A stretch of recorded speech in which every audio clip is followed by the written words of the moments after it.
and welcome to HealthyHouseplants.com, where we teach you all about gardening in the great indoors. If you'd like to support our show, please use our Amazon affiliate link below. Today, I am doing another viewer-inspired video. Really good idea here from Noel Timberlake.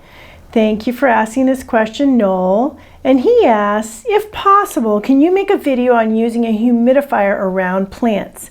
How long to run it? How close do the plants need to be for optimal growth, etc.? So I am going to answer that question in this video.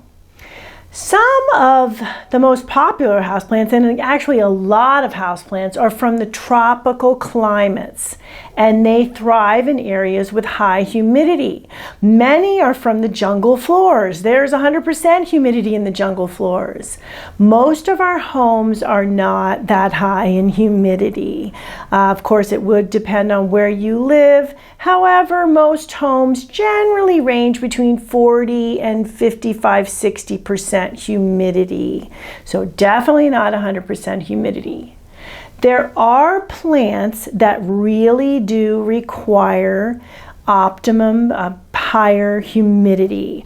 Maidenhair ferns are one of them. African violets have one here, one of them. The orchids, all orchids are from, generally most orchids are from tropical climates, tropical locations, humid locations. So they really like to have nice, humid air. Tillandsias, the air plants, them too, also really good to give them extra humidity. And it's not always possible, depending on the humidity level in your home, to raise the humidity enough with other forms of humidity raising. And I do have videos on other forms of humidity raising. Those include humidifying by grouping plants. So the more plants you have, the more higher humidity you have. That's actually one of the most helpful and the most effective ways of raising humidity in your home. So just get more houseplants. But you know, we can't all, we do have to live, and so we have to be able to fit our other stuff in there, like furniture and ourselves, into the house. So you may not be able to get as many houseplants as you need to keep it humidified enough. Misting is another thing that can help minimally, and I do have a video on that and the benefits of misting. And making a humidity tray, I also have a video on that. So all links to everything I mentioned will be below. Okay, so the fact is, sometimes you will want to try a humidifier, especially if you're having a lot of problems with your houseplants in terms of dry air. And some of the things that can happen with dry air include brown leaf tips, which are really annoying, and even crispy leaf edges, and leaf drop as well. You do need to figure out, as I show in my video on brown leaf tips, if it is indeed a humidity problem before you go and try to humidify. But once you do, then you may find that those other forms of humidifying, as I mentioned, just won't work, and you'd want to try a humidifier, and that's a great idea. Here is a humidifier that I have used on occasion when needed. So because I am in Southern California, we do get these winds that will dry things out very quickly. All of the sudden, it will be 20%, 10% humidity. So sometimes, especially with sensitive plants that like the humidity, I will find myself needing to humidify the air. Okay. So I mentioned various plants that really like the humidity. Some other ones, the Monstera deliciosa, peace lilies also like some extra humidity. So really a lot of plants do. Ones that will not respond very well to high humidity are succulents and cactus. So keep that in mind. If you're growing a lot of cactus and succulents, you don't want to humidify your air. You may have to dehumidify your air if you're in a humid place, actually, but that's a whole nother story. Okay, so when the weather is warm and out, it may be that it's more humid for you. It just depends on your climate. So you're really going to have to determine, it's going to change throughout the year as to if you need a humidifier, right? Okay, so for instance, if you're in a cool climate, when you heat your home in the winter, that's going to drop the humidity very low. Additionally, if you're in a really hot climate and you cool your house with air conditioning also dries out the air, so that can cause the humidity to drop. So a lot of times winter and summer are when people will find themselves needing to humidify their air more than other times of the year.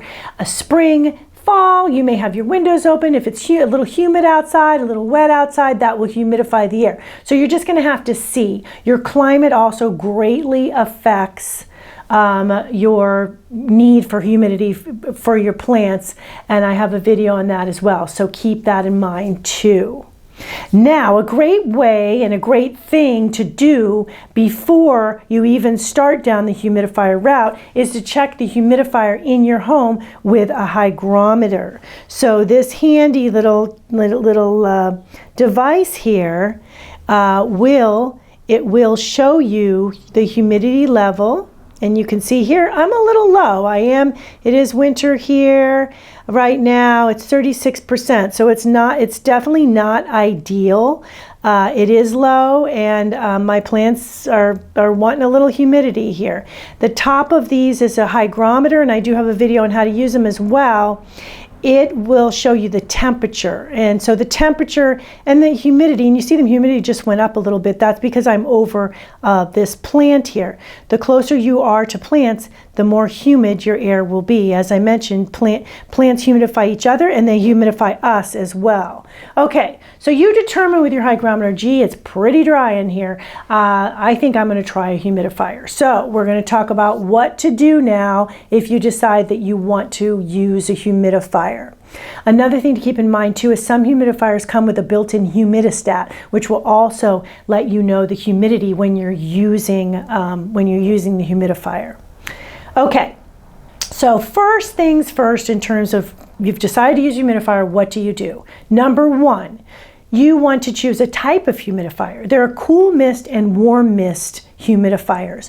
Both will work fine, but warm mist can get hot. It does heat up the water, basically boils the water in there. So keep that in mind, especially if you have pets around, children around, or if you're clumsy and you might bump into it.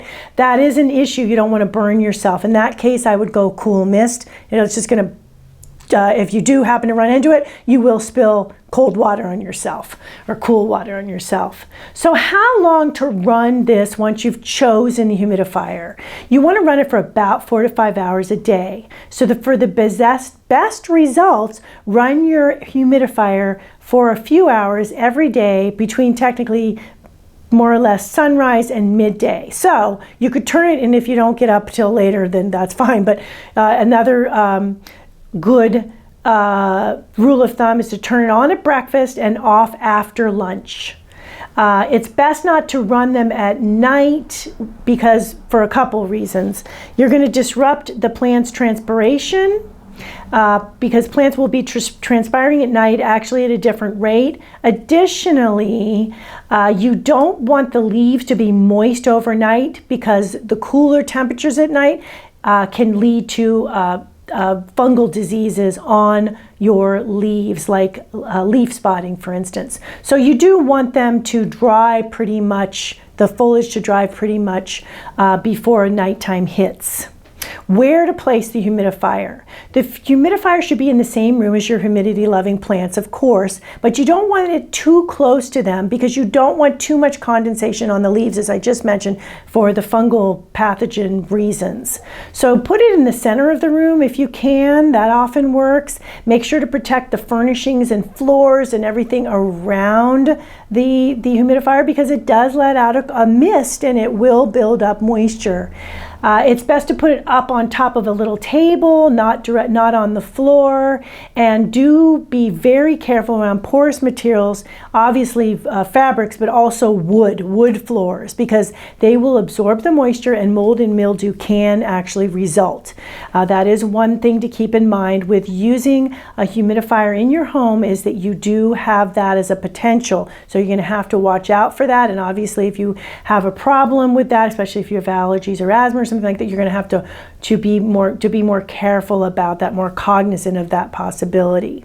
So how often should you use your humidifier for your houseplants? Well, during dry times every day if needed.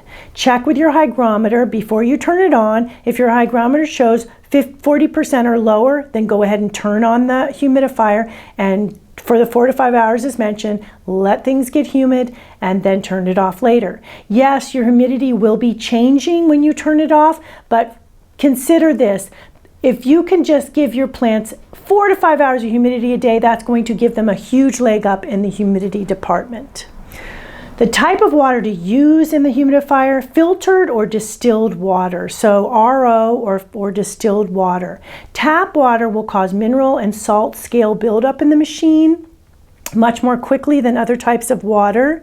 Distilled water will also keep bacteria buildup from occurring as quickly. However, you need to clean the humidifier on a regular basis according to package directions.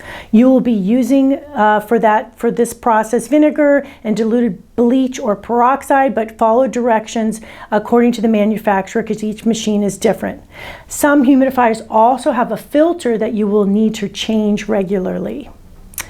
Some other things to consider when choosing a humidifier are the tank size, the design, so how easy is it to clean and to empty and that sort of thing, and fit in your indoor garden, and even the sound it makes. If you're a little sensitive to noise, you're going to want to know, is this a very low noise? Is it going to be a real strong noise? It could be that you want something that makes a lot of noise to muffle noise coming from outside or something. So that's another consideration. Also follow directions as to the size of the tank for the size of the room or area that you are meaning to humidify. That is another consideration. So there you go, the answer to how to use a humidifier to humidify your houseplants. If you have any questions, please feel free to ask in the comment section below. I'm happy to answer. Thank you for stopping by today. Please leave any comments about any indoor gardening tutorials you'd like to see. Remember to like, comment, subscribe, and share this video. And please check the bell if you'd like to be notified when new videos are released.